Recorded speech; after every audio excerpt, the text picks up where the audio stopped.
देखिए, ऑपरेशन सिंदूर खत्म नहीं हुआ है, स्थगित है और साथ ही पाकिस्तान की इंटरनेशनल बेइज्जती वो जारी है। दुनिया के हर मंच पर पाकिस्तान पिट रहा है।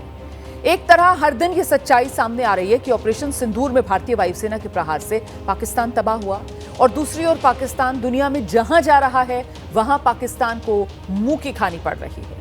आतंकवाद के खिलाफ भारत का संदेश देने के लिए जो प्रतिनिधिमंडल दुनिया के अलग अलग देशों में गए, उन्होंने साफ कहा भारत आतंकवाद के खिलाफ अब समझौता नहीं करेगा। पूरे विश्व ने भारत के पक्ष का समर्थन किया और दूसरी ओर पाकिस्तान है, वो जब भी भारत के ऑपरेशन सिंदूर पर सवाल उठाता है, बदले में करारा जवाब पाता है। और सबसे ताजा उदाहरण बिलावल भुट्टो का। अमेरिका में बिलावल भुट्टो की बड़ी बेइज्जती हुई है। पत्रकार ने ही बिलावल भुट्टो के झूठ की पोल खोल दी। यूनाइटेड नेशंस में प्रेस कॉन्फ्रेंस में पाकिस्तान के झूठ का पर्दाफाश हुआ। बिलावल की तरफ से कहा गया कि भारत में मुसलमानों को बदनाम किया जा रहा है। अमेरिका में पत्रकार ने बिलावल का दावा गलत ठहरा दिया। पत्रकार की तरफ से कहा गया भारत में मुस्लिम अफसर ने ब्रीफिंग की थी।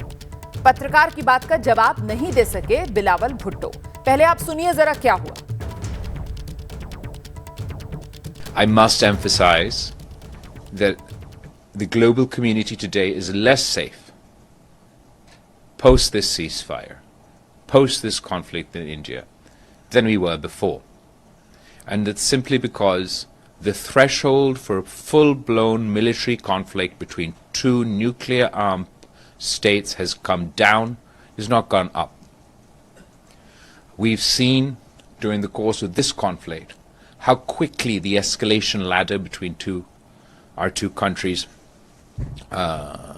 rose, and the concern is that the next time there is such an incident, there may not be time for the international community to intervene before things get a lot worse. You cannot take on terrorism. You cannot combat terrorism if you're going to use it as a political tool. A political tool to demonize the Muslims within your own country, a political tool to demonize the Muslims in Kashmir. A statement you made today saying that the recent terrorist attack in Kashmir is being used as a political tool to demonize Muslims in India.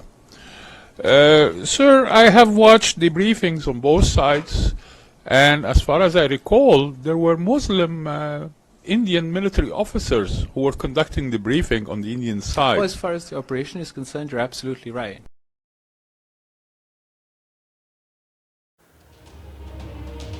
देखिए, पाकिस्तान जो है वो खुद को पाक साफ बताने की बहुत कोशिशें कर रहा है, लेकिन उसके नेता जैसे ही मुंह खोलते हैं वो खुद ही पाकिस्तान को फंसा देते हैं, क्योंकि भारत ने तो हर मंच पर पाकिस्तान की पोल पहले ही खोली है। जो घटना पहलगांव में हुई, उस घटना को लेकर के, देश को लेकर के, और जो विक्टिम का परिवार है उसको लेके कंडोलेंस सब जगह था। इंडिया जिस हिसाब से टेररिस्ट इंफ्रास्ट्रक्चर को प्रिसीजन के साथ खत्म किया, जो सिविलियन को टारगेट नहीं किया, उसको भी अप्रिशिएट किया। एक बात हम लोगों ने जरूर वहाँ आग्रह किया हर एक जगह, जिसका कि एक तरह से समर्थन भी था, कि जो पाकिस्तान को फाइनेंशियल एक्शन टास्क फोर्स जो है, पहले भी जो टेररिस्ट फंडिंग होता है किसी कंट्री के द्वारा, उसको ग्रे लिस्ट में या ब्लैक लिस्ट में डालते हैं, तो उसका पाकिस्तान 2018 से 22 तक उसमें था, तो उसको दोबारा जुलाई में मीटिंग है, उसमें सपोर्ट होना चाहिए।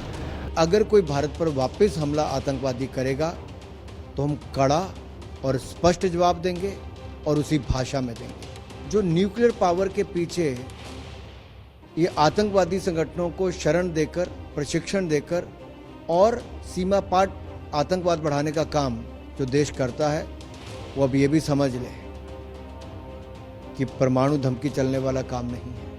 हमारी शांति को कोई भंग करेगा तो हम भी शांत नहीं बैठेंगे।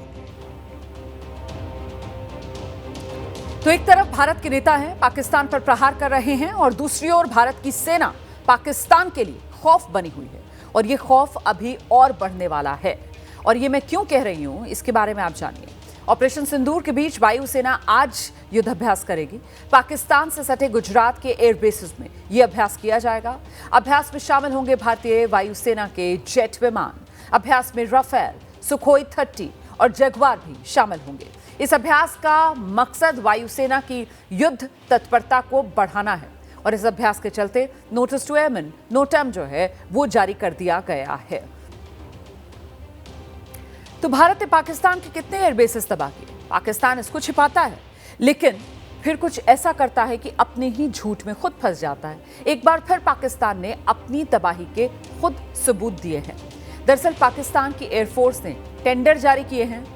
एयरबेस रिपेयर और मेंटेनेंस के लिए ये टेंडर निकाले गए हैं। भारत के हमले के बाद पाकिस्तान ने अपने एयरबेसेस की मरम्मत के लिए ये टेंडर निकाले हैं। भारत के हमले में तबाह हुए थे पाकिस्तान के कई एयरबेस। ये टेंडर ऑनलाइन है, कोई भी इन्हें देख सकता है। ये टेंडर का नोटिस हम आपको दिखा रहे हैं। ये सबूत है, पाकिस्तान ने दुनिया को खुद दिया है कि उसके एयरबेसेस तबाह हुए हैं, तभी तो मरम्मत की जरूरत है।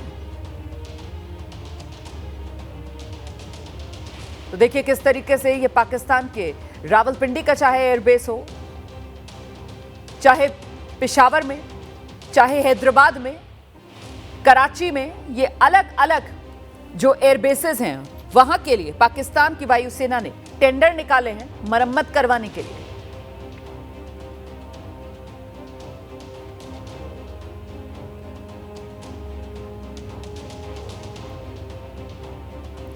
तो पाकिस्तान टेंडर निकालकर साबित करता है कि उसके एयरबेसेस को नुकसान हुआ है और दूसरी ओर अपने इंटरनल डोजियर में वो ये भी मानता है कि उसके एयरबेसेस पर भारत ने हमला किया है।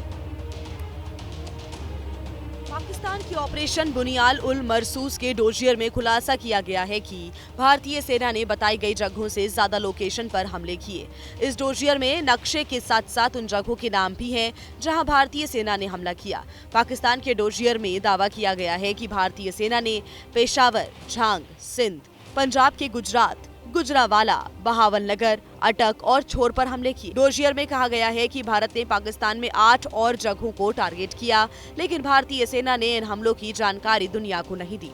पाकिस्तान ने माना है कि भारतीय फौज ने ऑपरेशन सिंदूर के तहत उसके 20 नहीं बल्कि 28 ठिकानों को निशाना बनाया था।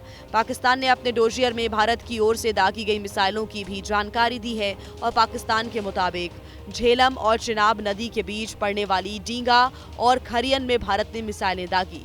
इसके अलावा भारत ने नूर खान एयरबेस को मिसाइलों से निशाना बनाया।